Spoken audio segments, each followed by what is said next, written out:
प्रदेश और उत्तराखंड जैसे राज्यों में स्कीइंग और स्नो बोर्डिंग बहुत मशहूर है।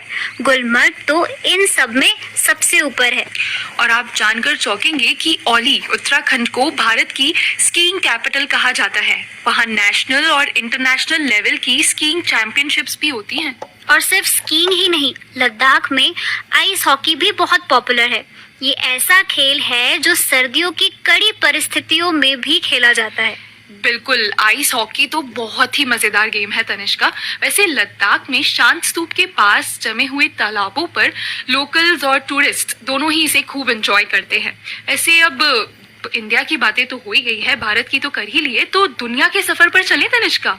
और इसी में मुझे ये बताओ कि क्या तुम बॉब्सले के बारे में जानती हो? हाँ बिल्कुल, ये एक स्लेज का खेल होता है जो बर्फीले ट्रैक पर बिजली की रफ्तार से खेला जाता है। ये खेल ज्यादातर यूरोप और उत्तरी अमेरिका में लोकप्रिय होता है। और एक और मजेदार खेल है जिसका नाम है कर्लिंग। इसमें बर्फ पर एक भारी से पत्थर को स्लाइड करते हैं और झाड़ू जैसी चीज से उसका रास्ता साफ करते हैं। और मुझे तो ये गेम पूरा स्ट्रैटेजी और बैलेंस का ही खेल लगता है। अगर आप भी इस तरह से और एक और खेल है जिसे स्नो बोर्डिंग कहते हैं। स्नो बोर्ड के साथ एकदम सर्फिंग जैसा मजा आता है, बस ये बर्फ पर होती है। और तुम्हें पता है विंटर ओलंपिक्स भी बहुत लोकप्रिय होते हैं। क्या तुमने बाइथलॉन के बारे में सुना है तनिष्का? ये एक ऐसा अनोखा खेल है जिसमें स्कीइंग और शूटिंग को मिलाया जाता है। खिलाड़ी पहले स्कीइंग करते हैं और फिर टारगेट शूटिंग करते हैं। इसे नॉर्वे और स्वीडन में काफी खेला जाता है। और एक और खेल है जिसका नाम है लुक। इसमें एक छोटी स्लेज पर बैठकर बर्फीले ट्रैक पर गजब की रफ्तार से फिसला जाता है। वैसे तनिष्का, तुम्हें एक और मजेदार बात बताऊं? हाँ बताओ।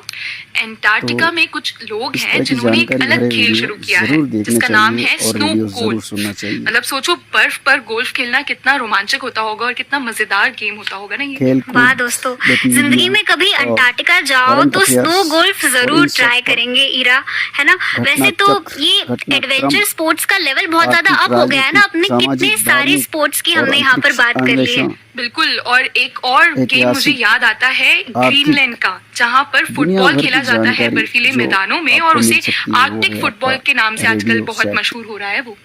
और मंगोलिया में भी लोग आइस आर्चरी खेलते हैं। इसमें बर्फ पर खड़े होकर तीरंदाजी करनी होती है।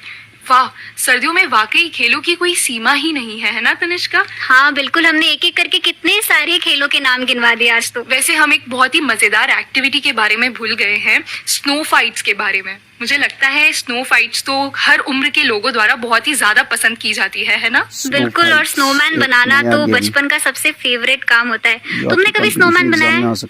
अब तक तो नहीं, लेकिन मेरी विश लिस्ट में जरूर है। बिल्कुल, तो चलिए कभी मौका मिलेगा अंटार्कटिका जाने का या किसी बर्फीली जगह पर जाने का तो जरूर स्नोमैन बनाएंगे। इन्हीं बातों के साथ चलिए अब आगे बढ़ते हैं और सुनते हैं अगला गीत। प्रदेश और उत्तराखंड जैसे राज्यों में स्कीइंग और स्नो बोर्डिंग बहुत मशहूर है। गुलमर्ग तो इन सब में सबसे ऊपर है। और आप जानकर चौंकेंगे कि औली उत्तराखंड को भारत की स्कीइंग कैपिटल कहा जाता है। वहाँ नेशनल और इंटरनेशनल लेवल की स्कीइंग चैंपियनशिप्स भी होती हैं। और सिर्फ स्कीइंग ही नहीं, लद्दाख में आइस हॉकी भी बहुत पॉपुलर है। ये ऐसा खेल है जो सर्दियों की कड़ी परिस्थितियों में भी खेला जाता है। बिल्कुल, आइस हॉकी तो बहुत ही मजेदार गेम है तनिष्का। वैसे लद्दाख में शांत स्तूप के पास जमे हुए तालाबों पर लोकल्स और टूरिस्ट दोनों ही इसे खूब एंजॉय करते हैं। ऐसे अब इंडिया की बातें तो हो ही गई है, भारत की तो कर ही लिए, तो दुनिया के सफर पर चले तनिष्का। और इसी में मुझे ये बताओ कि क्या तुम बॉब्सले के बारे में जानती हो? हाँ बिल्कुल, ये एक स्लेज का खेल होता है जो बर्फीले ट्रैक पर बिजली की रफ्तार से खेला जाता है। ये खेल ज्यादातर यूरोप और उत्तरी अमेरिका में लोकप्रिय होता है। और एक और मजेदार खेल है जिसका नाम है कर्लिंग। इसमें बर्फ पर एक भारी से पत्थर को स्लाइड करते हैं और झाड़ू जैसी चीज से उसका रास्ता साफ करते हैं।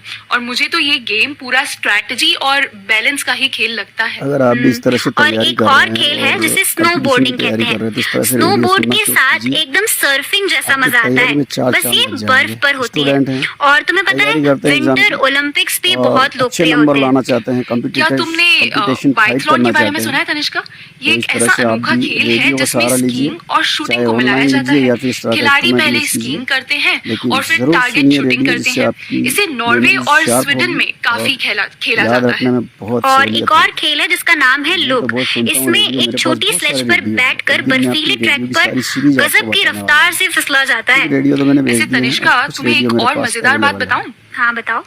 एंटार्क्टिका तो में कुछ लोग इस हैं तरह की जिन्होंने एक जानकारी अलग भरे खेल वीडियो शुरू किया है जरूर देखने जिसका नाम चाहिए है और स्नो रेडियो जरूर गोल्फ। सुनना चाहिए। मतलब सोचो, बर्फ पर गोल्फ खेलना कितना रोमांचक होता होगा और कितना मजेदार गेम होता होगा ना ये। खेल वाह दोस्तों, जिंदगी में कभी अंटार्कटिका जाओ तो स्नो गोल्फ जरूर ट्राई करेंगे ईरा, है ना। वैसे तो ये एडवेंचर स्पोर्ट्स का लेवल बहुत ज्यादा अप हो गया है ना। अपने कितने सारे स्पोर्ट्स की हमने यहाँ पर बात कर ली है। बिल्कुल। और एक और गेम मुझे याद आता है ग्रीनलैंड का, जहाँ पर फुटबॉल खेला जाता है बर्फीले मैदानों में, और उसे आर्कटिक फुटबॉल के नाम से आजकल बहुत मशहूर हो रहा है वो।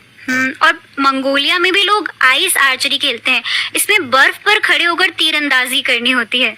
वाह, सर्दियों में वाकई खेलों की कोई सीमा ही नहीं है ना तनिष्का? हाँ बिल्कुल, हमने एक एक करके कितने सारे खेलों के नाम गिनवा दिए आज तो। वैसे हम एक बहुत ही मजेदार एक्टिविटी के बारे में भूल गए हैं, स्नो फाइट्स के बारे में। मुझे लगता है स्नो फाइट्स तो हर उम्र के लोगों द्वारा बहुत ही ज्यादा पसंद की जाती है ना? बिल्कुल। और स्नोमैन बनाना तो बचपन का सबसे फेवरेट काम होता है। तुमने कभी स्नोमैन बनाया है? अब तक तो नहीं, लेकिन मेरी विश लिस्ट में जरूर है। बिल्कुल। तो चलिए, कभी मौका मिलेगा अंटार्कटिका जाने का या किसी बर्फीली जगह पर जाने का तो जरूर स्नोमैन बनाएंगे। इन्हीं बातों के साथ चलिए आगे बढ़ते हैं और सुनते हैं अगला गीत। अब मुझे ये जो वीडियो है मैंने पहले अपलोड करी है, उसमें यहाँ पर ऑडियो साउंड जो है वो ब्रेक है और इसमें मैं इंक्लूड कर रहा हूँ क्योंकि इसमें कॉपीराइट मेटेड ऑडियो सॉन्ग था तो वो कॉपीराइट आ जाता, इसलिए मैंने उसको स्किप कर दिया है। और अब मैं अपना वॉइस ओवर दे रहा हूँ इस वीडियो के अंदर। आपको कैसा लग रहा है? अगर वीडियो अच्छी लगी और रेडियो वाली जानकारी भरी तो लाइक करें, शेयर करें, कमेंट करें और नए हैं चैनल पर सब्सक्राइब करें। Thank you so much video देखने के लिए। बहुत बहुत धन्यवाद। देखते रहिए।